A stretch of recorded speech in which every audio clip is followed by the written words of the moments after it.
Technique ক্লাসে সকলকে স্বাগত। আজকের আমাদের আলোচ্য বিষয় 2025 সালের ষষ্ঠ শ্রেণীর প্রথম পর্যায়ক্রমিক মূল্যায়নের অঙ্কের সেট 1 এর প্রশ্ন এবং তার উত্তর। তোমরা ইতিমধ্যেই জেনে গেছো তোমাদের প্রথম পর্যায়ক্রমিক মূল্যায়ন থেকে শুরু করে পরবর্তী যে পর্যায়ক্রমিক মূল্যায়নগুলি হবে সেগুলি হলিস্টিক প্যাটার্ন অনুযায়ী হবে। অর্থাৎ এর আগে যেখানে তোমাদের পরীক্ষায় পূর্ণমান ছিল 15, সেখানে তোমাদের এবার থেকে পূর্ণমান থাকবে 30। তো এর জন্য তোমার সময় হবে 1 ঘন্টা। যেহেতু এই হলিস্টিক ব্যাপারটা তোমাদের কাছে নতুন, তার জন্য এই ভিডিওটা তোমাদের জন্য খুব ইম্পর্টেন্ট হতে চলেছে। তো এর আগে তোমাদের ষষ্ঠ শ্রেণীর বাংলা, ইতিহাস, ভূগোল, বিজ্ঞান এবং ইংরেজির হলিস্টিক প্যাটার্ন অনুযায়ী প্রশ্ন এবং তার উত্তর দিয়ে দিয়েছি। এছাড়াও তোমাদের রায় মার্টিনের যে বইটা আছে প্রশ্নবিচিত্রা, তার বিভিন্ন সেটগুলির প্রশ্ন উত্তর করা চলছে। সেইগুলো তোমরা ডেসক্রিপশন বক্সে চেক করে দেখে নাও। তোমরা কোন সেটটা আগে চাও সেটা কিন্তু কমেন্ট করে অবশ্যই জানাবে। তো দেখো, তোমাদের প্রথম সেটের যে প্রথম প্রশ্ন রয়েছে, নিচের প্রশ্নগুলির উত্তর দাও। 1 গুণ 10 সমান 10, 10টা প্রশ্নের উত্তর দিতে হবে। প্রথম প্রশ্ন দেখো, 5 এবং 6 এর গসাগু কত, এটা নির্ণয় করতে হবে। তো দেখো, এখানে 5কে যদি আমরা উৎপাদকে বিশ্লেষণ করি তাহলে এর দুটো উৎপাদক পাবো, একটা হচ্ছে 5 এবং 1। কারণ 5 একটি মৌলিক সংখ্যা, তার জন্য দুটো উৎপাদক পাবো। এবার দেখো, 6কে যদি আমরা উৎপাদকে বিশ্লেষণ করি তাহলে 3টি উৎপাদক পাবো, 2, 3 এবং 1। 3টে উৎপাদক পেয়েছি। তাহলে 5কে আমরা লিখতে পারি 5 গুণ 1, 6কে লিখতে পারি 2 গুণ 3 গুণ 1। এবার দেখো, এর মধ্যে শুধুমাত্র যদি কমন আমরা ধরি তাহলে কিন্তু এই 1 এটাই কিন্তু কমন আসছে। তাহলে 5 আর 6 এর গসাগু অর্থাৎ গরিষ্ঠ সাধারণ গুণনীয়ক হচ্ছে 1। তাহলে এটা হচ্ছে সঠিক উত্তর। এবার দেখো, দুটি মৌলিক সংখ্যার গসাগু কত? দুটি মৌলিক সংখ্যার গসাগু হচ্ছে 1। দুটি মৌলিক সংখ্যার গসাগু 1 এই কারণেই, দেখো যদি আমরা দুটি মৌলিক সংখ্যা 3 এবং 5 ধরি তাহলে আমরা জানি মৌলিক সংখ্যা দুটো উৎপাদক, একটা হচ্ছে 1 এবং সেই সংখ্যাটা নিজেই। তাহলে এখানেও তাই হবে, 1 এবং সেই সংখ্যাটা নিজেই। তাহলে এর কমন কি যাচ্ছে? এর যেটা কমন যাচ্ছে সেটা হচ্ছে শুধু 1টা কমন যাচ্ছে। এই 1 হচ্ছে কমন, তাই জন্য দুটো মৌলিক সংখ্যার গসাগু হচ্ছে 1। নেক্সট দেখো, ক্ষুদ্রতম মৌলিক সংখ্যা কোনটি? ক্ষুদ্রতম মৌলিক সংখ্যা হচ্ছে 2। 1 সংখ্যাটি মৌলিক না যৌগিক? 1 সংখ্যাটি মৌলিক বা যৌগিক কোনোটিই নয়। তারপরে দেখো, 6 এর গুণনীয়ক কয়টি লেখো? তো 6 এর গুণনীয়ক হচ্ছে 1, 2, 3, 6। পরের প্রশ্ন দেখো, 3, 7, 3, 2, 1, 2, 5। ঠিক আছে, অর্থাৎ 37,32,125। এর দুটি 2 এর স্থানীয় মানের পার্থক্য কত? দেখো, এখানে একটা 2 আছে, এখানে একটা 2 আছে, দুটো 2 আছে। এই দুটো 2 এর স্থানীয় মান কিন্তু আলাদা।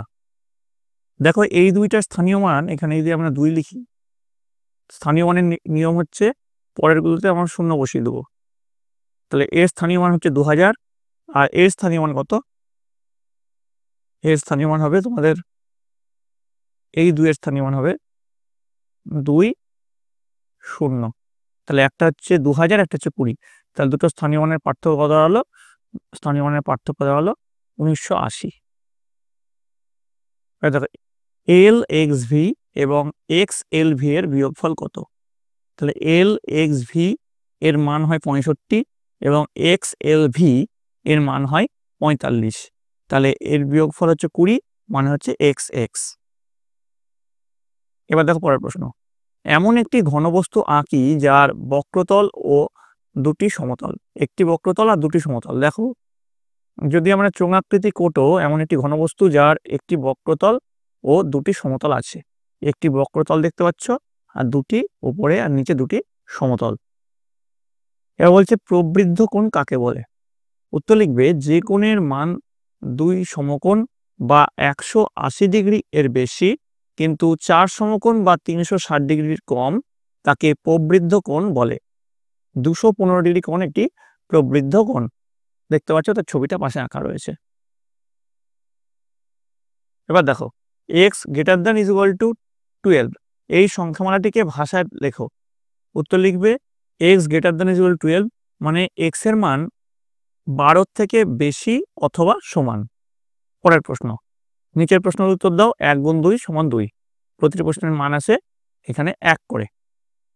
শূন্য ছাড়া 5 এর 6টি গুণিতক খুঁজি।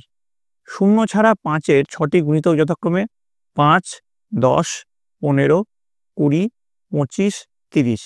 ঠিক আছে, পরেরটা দেখো, দুটি 2 অঙ্কের সংখ্যা খুঁজি যারা 4 এর গুণিতক। 2 অঙ্কের সংখ্যা, 4 এর গুণিতক হচ্ছে 12 এবং 16। এবার দেখো সরল বলেছে, 76 minus 4 minus third bracket 6 plus second bracket শুরু 19 মাইনাস ফার্স্ট ব্র্যাকেট শুরু 48 মাইনাস বন্ধনীর মধ্যে 57 minus 17 first bracket close second bracket close third bracket close. আমরা প্রথমেই জানি বন্ধনীর কাজটা সবসময় আগে হয়, তাহলে বন্ধনীতে কি আছে 57 মাইনাস 17, তাহলে 57 থেকে যদি 17 বাদ দিই তাহলে আমরা কত পাবো 40 পাবো। দেখো এই দিকটা কিন্তু পুরোটাই আমরা সেম রেখে দিচ্ছি, এইটা কাজ করলাম 40 পেলাম। এবার 48 থেকে 40 বাদ দিলে কত পাবো 8 পাবো, যা আছে এই দিকটা সেম রেখে দিলাম। এবার দেখো এখানে 19 বিয়োগ 8, 19 বিয়োগ 8 করলে কত পাবো 11 পাবো। দেখো এই দিকটা কিন্তু আমরা সেম রাখছি, আস্তে আস্তে যাচ্ছি এদিকে। 6 যোগ 11 17। এবার দেখো বিয়োগ 4 বিয়োগ 17, বিয়োগ 4 আর বিয়োগ 17 একসঙ্গে মিশে গেলে কত হয় বিয়োগ 21। তাহলে 76 বিয়োগ 21 মানে কত হয় 55। তাহলে সরলের উত্তর হচ্ছে 55। পরের সরলটা দেখো, 4 গুণ থার্ড ব্র্যাকেট শুরু 24 বিয়োগ সেকেন্ড ব্র্যাকেট শুরু ফার্স্ট ব্র্যাকেট শুরু 110 বিয়োগ বন্ধনীর মধ্যে 11 যোগ 3 গুণ 4 ফার্স্ট ব্র্যাকেট ক্লোজ গুণ 4 ফার্স্ট ব্র্যাকেট ক্লোজ ভাগ 9 second bracket close third bracket close ভাগ 2 এর 9। এর সরলটা করতে হবে। তো দেখো আমরা জানি বন্ধনীর কাজ আগে করব, তাহলে 4 গুণ থার্ড ব্র্যাকেট শুরু 24 মাইনাস সেকেন্ড ব্র্যাকেট শুরু ফার্স্ট ব্র্যাকেট শুরু 110। এবার বন্ধনীর কাজে কি আছে 11 যোগ 3 মানে 14, মাইনাস 14 গুণ 4 ভাগ 9 যা আছে তাই থেকে গেল। এবার দেখো পরবর্তী কি কাজ করব, এবার ফার্স্ট ব্র্যাকেটের মধ্যে কি আছে দেখো, ফার্স্ট ব্র্যাকেটের মধ্যে 14 গুণ 4 আছে, 14 গুণ 4 করলাম 56, যা আছে তেমন রেখে দিলাম। পরের লাইন দেখো 4 গুণ থার্ড ব্র্যাকেট শুরু 24 মাইনাস ফার্স্ট ব্র্যাকেটের মধ্যে এখানে কি আছে 110 মাইনাস 56, 110 মাইনাস 56 করলে কত হয় 54 হয়, 54 করে দিলাম ভাগ 9 এদিকটা যা আছে তাই থেকে গেল। এবার দেখো 4 গুণ 24 মাইনাস 54 ভাগ 9 6 নং 54, তাহলে এই ভাগটা করে 6 এলো, এখানে যা আছে তাই রেখে দিলাম। এবার 24 মাইনাস 6, 24 মাইনাস 6 করলে 18 হয়, 24 মাইনাস 6 করে 18 পেলাম, এদিকে যা আছে তাই রেখে দিলাম। এবার দেখো আমাদের এখানে আছে, এবার এর কাজটা আগে করবো ভাগে থাকে, 2 এর 9 মানে 9 দুগুণ 18, তাহলে 9 দুগুণ 18 করে এটা পেলাম। এবার গুণের কাজ আগে করবো না ভাগের কাজ আগে করবো, আগে ভাগের কাজ করবো, তাহলে 18 ভাগ 18 মানে 1 দিয়ে সবশেষে 4 গুণ 1 সমান 4। এটা হচ্ছে তোমাদের সরলের উত্তর। এবার চলে আসবো পরের প্রশ্ন, নিচের প্রশ্নগুলির নির্দেশ মতো উত্তর দাও। প্রথমে যেটা আছে 2 গুণ 2 4, প্রতির প্রশ্ন মান 2। রবির বর্তমান বয়স x বছর, 5 বছর আগে বয়স কত ছিল, 10 বছর পর তার বয়স কত হবে। তো রবির বর্তমান বয়স হচ্ছে x, 5 বছর আগে তার বয়স ছিল x মাইনাস 5 বছর, আর 10 বছর পরে তার বয়স হবে x প্লাস 10 বছর। এবার দেখো মান নির্ণয় করতে বলেছে, 4 পূর্ণ 1 7 মাইনাস 5 যোগ 2 পূর্ণ 2 5, এর মানটা নির্ণয় করতে হবে। দেখো 4 পূর্ণ 1 7কে যদি আমরা লিখি 4 7 28 একে 29, 29 7 পেয়ে গেলাম, মাইনাস 5 রেখে দিলাম, আর 2 পূর্ণ 2 5কে আমরা লিখবো, দেখো 5 2 10 আর 2 12, 12 5।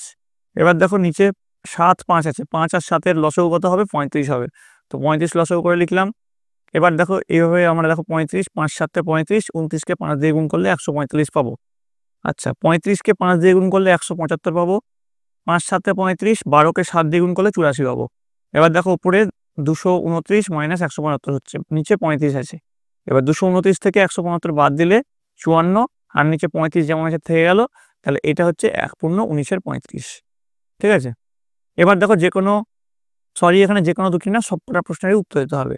2.5 গুণ 4, 4টে প্রশ্ন আছে, প্রতিটি প্রশ্নের মান 2.5 করে। দেখো রতনবাবু তার 25 বিঘা জমির মধ্যে 16 বিঘা জমিতে পাট চাষ করেছেন, কিন্তু উষা দেবী তার 15 বিঘা জমির মধ্যে 8 বিঘা জমিতে পাট চাষ করেছেন। হিসাব করে দেখি রতনবাবু ও উষা দেবী তাদের জমির কত অংশে পাট চাষ করেছেন ও কে বেশি পরিমাণ জমিতে পাট চাষ করেছেন।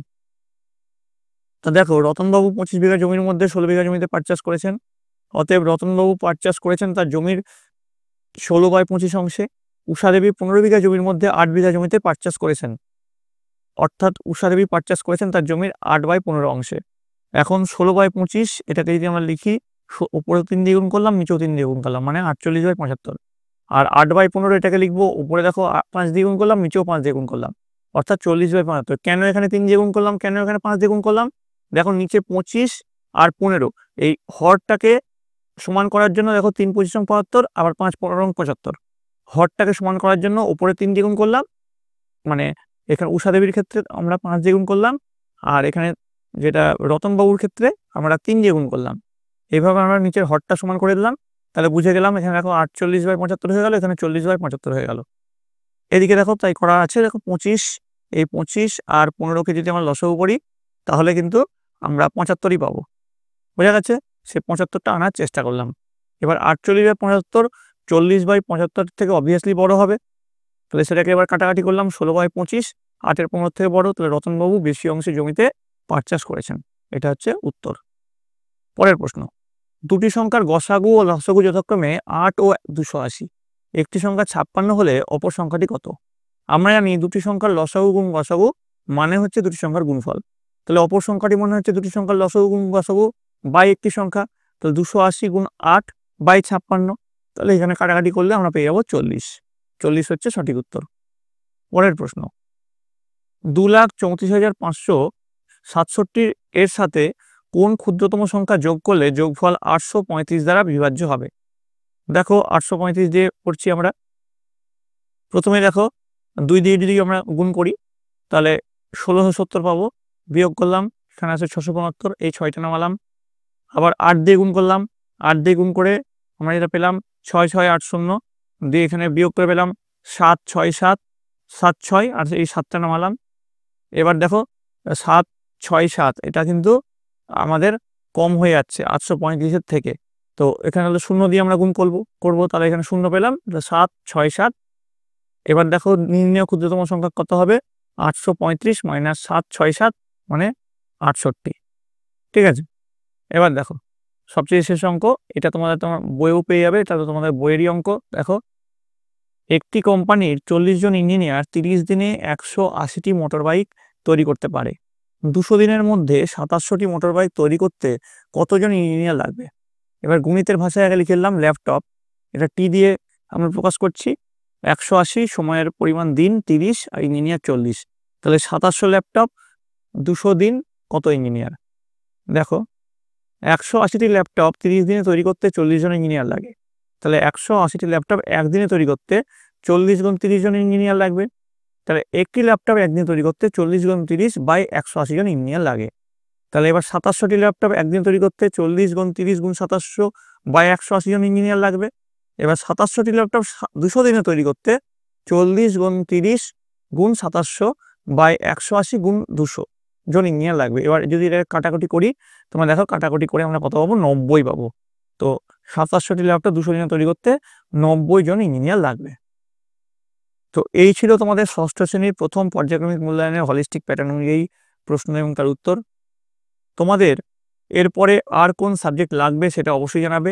তোমাদের যদি এই ভিডিওটা ভালো লেগে থাকে অবশ্যই একটি লাইক করবে, বন্ধুদের কাছে অনেক অনেক শেয়ার করবে। এছাড়াও তোমাদের জন্য রাই মার্টিনের বিভিন্ন সাবজেক্টের প্রশ্ন উত্তর যে সলিউশন সেগুলো আনছি, সেইগুলো দেখার জন্য অবশ্যই এই চ্যানেলটি সাবস্ক্রাইব করে রাখবে। তোমরা সকলে মন দিয়ে পড়াশোনা করো, তোমাদের এই পরীক্ষাটা আগামী এপ্রিল মাসে হবে। তোমরা সকলে ভালো থাকো, তোমরা সকলে সুস্থ থাকো।